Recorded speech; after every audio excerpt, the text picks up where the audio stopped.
warahmatullahi wabarakatuh. Kami dari kelompok 2 akan memberikan hasil wawancara atau observasi kami di SMP 19 Bandar Lampung.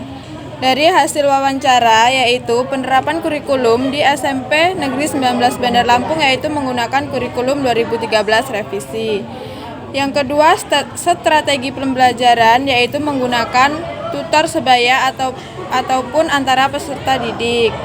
Yang ketiga, media pembelajaran yaitu menggunakan karta. Yang keempat, laboratorium. Di SMP Negeri 19 Bandar Lampung memiliki sarana dan prasarana laboratorium yang lengkap. Kelima, instrumen pembelajaran yaitu menggunakan silabus, RPP, LKPD, LKS serta lembar penelitian.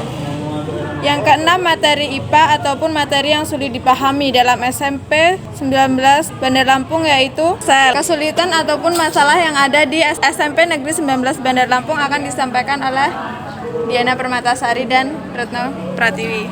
Kemudian saya akan menyampaikan beberapa permasalahan di SMP 19 ini, yaitu yang pertama, metode pembelajaran yang paling sering digunakan adalah tutor sebaya. Metode ini digunakan setiap materi pelajaran.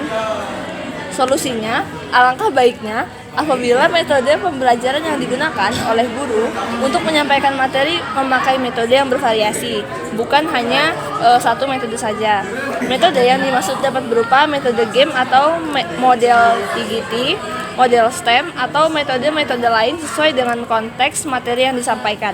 Tujuannya adalah untuk agar tidak menimbulkan rasa bosan pada peserta didik, meningkatkan rasa semangat belajar, serta memudahkan peserta didik dalam memahami materi pelajaran yang sedang dibahas.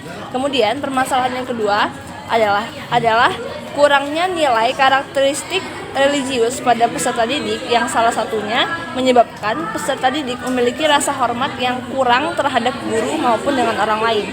Solusinya atas permasalahan ini adalah untuk meningkatkan karakter religi pada peserta didik, sebaiknya dalam penyampaian materi pelajaran dikaitkan dengan nilai-nilai keagamaan dan kehidupan sehari-hari. Hal ini bertujuan agar peserta didik memahami hal apa yang seharusnya dilakukan yang sesuai dengan kaidah-kaidah agama sehingga meningkat pula rasa keimanannya. Contohnya pada materi ciri-ciri makhluk hidup yaitu bernapas yang memiliki kaitan dengan agama, yaitu bagaimana Allah Subhanahu wa Ta'ala memberikan oksigen kepada manusia serta sistem sirkulasi pernapasan yang begitu rinci diciptakannya. Selain itu, penyampaian materi yang dikaitkan dengan kehidupan sehari-hari bertujuan agar peserta didik mampu belajar secara mandiri dan mampu bersosialisasi dengan masyarakat di sekitarnya. Selanjutnya, dalam permasalahan itu, dalam penyampaian beberapa materi terkadang dapat menimbulkan miskonsepsi. Sebagai contohnya yaitu materi sel.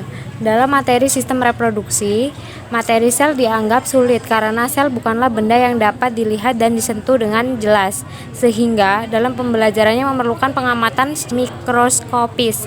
Sedangkan materi sistem reproduksi merupakan materi yang berkaitan dengan seks dan terkadang membuat peserta didik menjadi malu dalam membahas materi tersebut.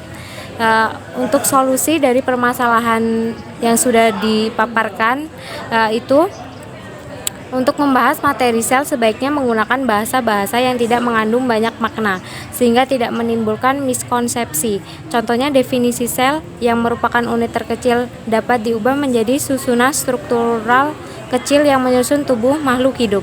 Sedangkan untuk pengamatannya sebaiknya perlu pengawasan lebih agar peserta didik mampu menemukan manakah yang dimaksud sel sesungguhnya serta bagian-bagian sel tersebut. Hampir sama dengan materi sel, pada materi sistem reproduksi sebaiknya menggunakan bahasa yang ilmiah agar tidak menimbulkan kesan jorok sehingga peserta didik tidak malu dalam membahas materi tersebut. Terima kasih semuanya. Semoga ilmunya dapat bermanfaat. Iya.